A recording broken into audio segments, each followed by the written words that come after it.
Hello everyone, today's topic is rate of breathing. Previous video में हमने पढ़ा mechanism of breathing के बारे में, जिसमें हमने देखा था कि जब हम लोग ब्रीद इन करते हैं, ऑक्सीजन रिच एयर को इनहेल करते हैं, तो हमारे रेस्पिरेटरी सिस्टम में बहुत सारे चेंजेस होते हैं। उसके बाद जब हम लोग ब्रीद आउट करते हैं तो जो भी आपका चेंजेस हुआ ब्रीद इन के टाइम पे, वो सारे पार्ट्स जो है वो रिलैक्स स्टेट में आ जाते हैं।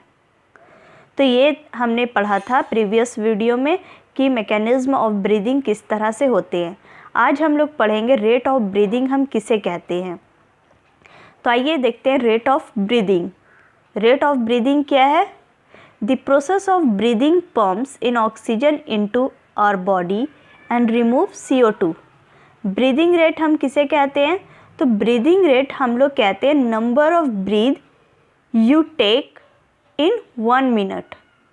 आप 1 मिनट में जितने बार ब्रीथ कर रहे हो उसे हम लोग क्या कहते हैं? Breathing rate.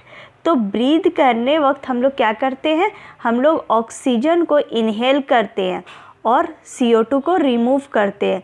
तो 1 मिनट में आप कितने बार ये काम कर रहे हो कि ऑक्सीजन को इनहेल कर रहे हो और CO2 को रिमूव कर रहे हैं, तो वो कहलाएगा आपका ब्रीदिंग रेट। तो ब्रीदिंग रेट जो है वो आपके ब्रीदिंग जो प्रोसेस होता है जिसमें हम लोग सांस ले रहे हैं, हम लोग CO2 रिलीज़ कर रहे हैं, तो ये ब्रीदिंग प्रोसेस जो है इनवॉलेंटरीली होता है। इनवॉलेंटरी कहने का मतलब क्या है? 2 टर्म होता है, एक वॉलेंटरी और एक इनवॉलेंटरी। अगर कोई काम कर रहे हो आप और उसका कंट्रोल आपके हाथ में है, जैसे अगर आप चलना चाहोगे तो चलेंगे, नहीं तो फिर अगर आप हाथ उठाना चाह रहे हो तो उठाओगे, वरना आप नहीं उठाओगे। आप कुछ बोलना चाहते हो तभी बोलोगे, वरना नहीं बोलोगे। तो ये कंट्रोल आपके हाथ में है। लेकिन जो आपका हार्ट जो है वो पंप कर रहा है, तो ये आपके कंट्रोल में नहीं है। किडनी फंक्शंस परफॉर्म कर रहे हैं, इसको कंट्रोल करना आपके हाथ में नहीं है। तो वैसा काम जिस पे आपका कंट्रोल नहीं है उसको हम लोग कहते हैं इनवॉलेंटरी, और जो आपके कंट्रोल में है उसे हम कहेंगे वॉलेंटरी। तो ब्रीदिंग जो प्रोसेस होता है वो इनवॉलेंटरी, ये आपके कंट्रोल से नहीं चलेगा। ये ब्रीदिंग जो है आपके लाइफ टाइम, जब तक आपका लाइफ स्पैन है, वो तब तक ये ब्रीदिंग प्रोसेस जो है वो अपने आप होते रहते हैं। तो ये आपका एक नेचुरल प्रोसेस है जिस पे ह्यूमन का कोई भी कंट्रोल नहीं है। ये जो आपका ब्रीदिंग रेट होता है, ब्रीदिंग जो होते हैं ये प्रोसेस, इसे कंट्रोल कौन करता है? तो जब आप ब्रेन का स्ट्रक्चर पढ़ोगे कंट्रोल एंड कोऑर्डिनेशन चैप्टर में, तब आप देखोगे कि ब्रेन का डिफरेंट पार्ट्स होता है, जिसमें आपके एक पोन्स पार्ट होते हैं। तो उस पोन्स का काम होता है कि रेस्पिरेटरी सिस्टम को कंट्रोल करना, कि आप जो सांस ले रहे हो उसको कंट्रोल करने के लिए आपके ब्रेन में कौन सा रीजन है? पोन्स है। तो ये हमारे रेस्पिरेटरी सिस्टम को कंट्रोल जो है वो ब्रेन करता है। तो इसलिए कभी कभी क्या होता है कि किसी को लंग्स में, किसी के रेस्पिरेटरी सिस्टम में कोई भी प्रॉब्लम नहीं है, कोई किसी तरह का कोई इन्फेक्शन नहीं है, उसका लंग्स बिल्कुल सही है, लेकिन फिर भी उस इंसान को सांस लेने में दिक्कत होती है। तो ऐसा क्यों होता है? जब एक्सरे करवाया जाता है, जब उसका टेस्ट होता है, तो देखा जाता है उसका रेस्पिरेटरी सिस्टम जो है वो बिल्कुल क्लियर है, उसमें किसी तरह का कोई प्रॉब्लम नहीं है, फिर भी उस इंसान को डिफ़िकल्टीज़ हो रही है ब्रीदिंग करने में। तो इसका रीज़न होता है कि उसके ब्रेन में कोई दिक्कत है, क्योंकि ब्रेन में जो पोन्स पार्ट होता है वही कंट्रोल करते हैं ब्रीदिंग रेट को। तो इसलिए फिर आपका ब्रेन का भी टेस्ट किया जाता है कि ब्रेन में जो है आपके पोन्स पार्ट में तो किसी तरह का कोई दिक्कत नहीं है, अगर वहाँ पे किसी तरह का कुछ प्रॉब्लम होगा तो रेस्पिरेटरी सिस्टम में भी प्रॉब्लम आएंगे और आपको सांस लेने में दिक्कत होगी। तो ये क्वेश्चन आपके NCERT में भी पूछा गया है। तो इसे यहाँ पे याद रखोगे कि ब्रीदिंग जो होता है प्रोसेस, उससे कंट्रोल कौन करते हैं? हमारे ब्रेन करते हैं। एक नॉर्मल एडल्ट में जो ब्रीदिंग रेट होता है वो कितने टाइम्स होते हैं? तो 1 मिनट में आपके 15 to 18 टाइम्स ये प्रोसेस होता है। मतलब कि हम लोग 15 to 18 टाइम्स 1 मिनट में हम लोग ऑक्सीजन को ले रहे हैं और CO2 को मीडियम में रिलीज़ कर रहे हैं। तो ये जो ब्रीदिंग प्रोसेस है ये आपका ये नॉर्मल कंडीशन का रेट दिया गया है।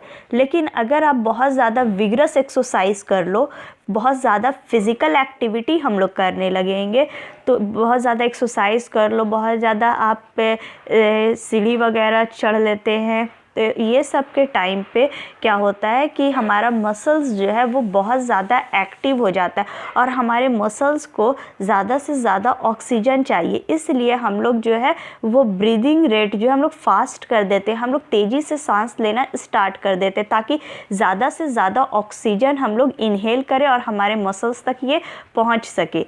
तो आप नॉर्मल कंडीशन में आपका 15 to 18 टाइम्स होता है ब्रीदिंग रेट, और जब आपके फ़िज़िकल एक्टिविटी जब इंक्रीज़ करते हैं तो ब्रीदिंग रेट जो है इससे बढ़ जाता है आपका। तो वो डिपेंड करता है कि आप किस तरह के फ़िज़िकल एक्टिविटी कर रहे हो और कितना आप वर्क कर रहे हो। ये आप जब ब्रीदिंग करते हैं हम लोग, तो हम ब्रीदिंग कर रहे हैं, जो हम लोग रेस्पिरेशन प्रोसेस हम लोग जो कर रहे हैं, तो उसमें क्या चाहिए, ऑक्सीजन चाहिए। तो वो ऑक्सीजन हम लोग एक्सटर्नल इन्वायरमेंट से लेते हैं, हम अपने हम एटमॉस्फेयर से ऑक्सीजन को ले रहे हैं। तो वो ऑक्सीजन जो है हम लोग के लंग्स में पहुंचा, लेकिन लंग्स में जाने के बाद वो एल्वियोलस में स्टोर रहता है। अब एल्वियोलस से आपके डिफरेंट बॉडी पार्ट्स में किस तरह से सप्लाई होते हैं, कौन कैरी करके ले जाता है, तो इसे कैरी करने के लिए हमारे ब्लड में एक पिगमेंट प्रेजेंट होता है जिन्हें हम कहते हैं हेमोग्लोबिन।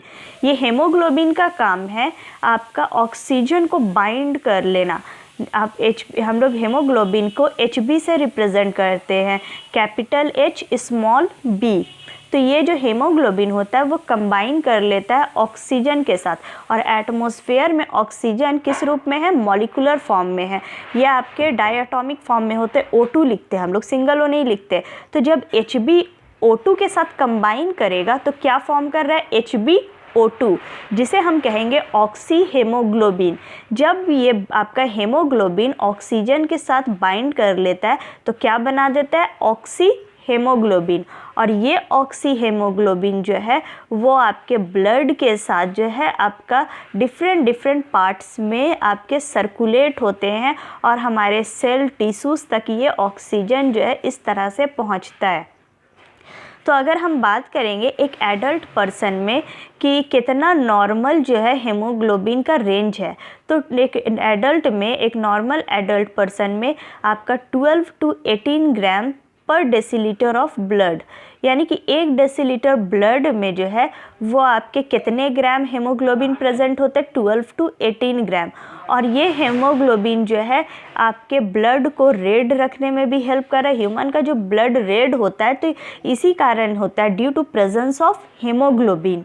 और हेमोग्लोबिन को रेस्पिरेटरी पिगमेंट भी कहा जाता है। रेस्पिरेटरी पिगमेंट क्यों कह रहे हैं, क्योंकि ये ऑक्सीजन को ये बाइंड करने में हेल्प कर रहा है। ये ऑक्सीजन, क्योंकि ऑक्सीजन जो होता है वो आपके फ्लूइड में डिज़ोल्व नहीं हो पाते हैं ज़्यादा। जो आपका लिक्विड मीडियम होता है उसमें ऑक्सीजन का डिज़ोल्व होने की कैपेसिटी कम होती है, ये लेस सॉल्यूबल होता है, इसलिए इसे एक मीडियम चाहिए कैरी करने के लिए। तो वो आपका काम करता है हेमोग्लोबिन, क्योंकि ऑक्सीजन जो है डायरेक्ट ब्लड में डिज़ोल्व नहीं हो सकता, इसलिए ब्लड में प्रेजेंट होते हेमोग्लोबिन, और हेमोग्लोबिन जो है ऑक्सीजन को कैरी करके ले जाता है सारे पार्ट्स तक में।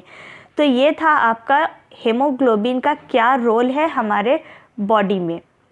अगर मान लीजिए कि हेमोग्लोबिन की कमी हो जाती है, डेफिशिएंसी हो जाती है ब्लड में, तो फिर उस पर्सन के साथ क्या दिक्कत होगा, तो वो पर्सन जो है उसको ब्रीदिंग प्रॉब्लम होंगे, उसे सांस लेने में दिक्कत आएगी, उसे टायर्डनेस महसूस होगा, बहुत थका हुआ टाइप का लगेगा, और एनर्जी की कमी हो जाएगी बॉडी में, क्योंकि हेमोग्लोबिन जो है वो क्या कर रहा था, ऑक्सीजन को बाइंड करके सारे पार्ट में सप्लाई कर रहा है। तो अगर हेमोग्लोबिन की ही कमी हो जाएगी तो वो ऑक्सीजन को ज़्यादा बाइंड नहीं कर पाएगा, हमारे सेल तक उतना ज़्यादा ऑक्सीजन नहीं पहुंचेंगे, और जब हमारे सेल तक ऑक्सीजन नहीं पहुंचेंगे तो फूड का बर्निंग नहीं होगा और बॉडी में एनर्जी रिलीज नहीं होंगी, जिसके वजह से हम टायर्ड फील करेंगे, और ऑक्सीजन की कमी के वजह से आपके रेस्पिरेटरी प्रॉब्लम कॉज होंगे।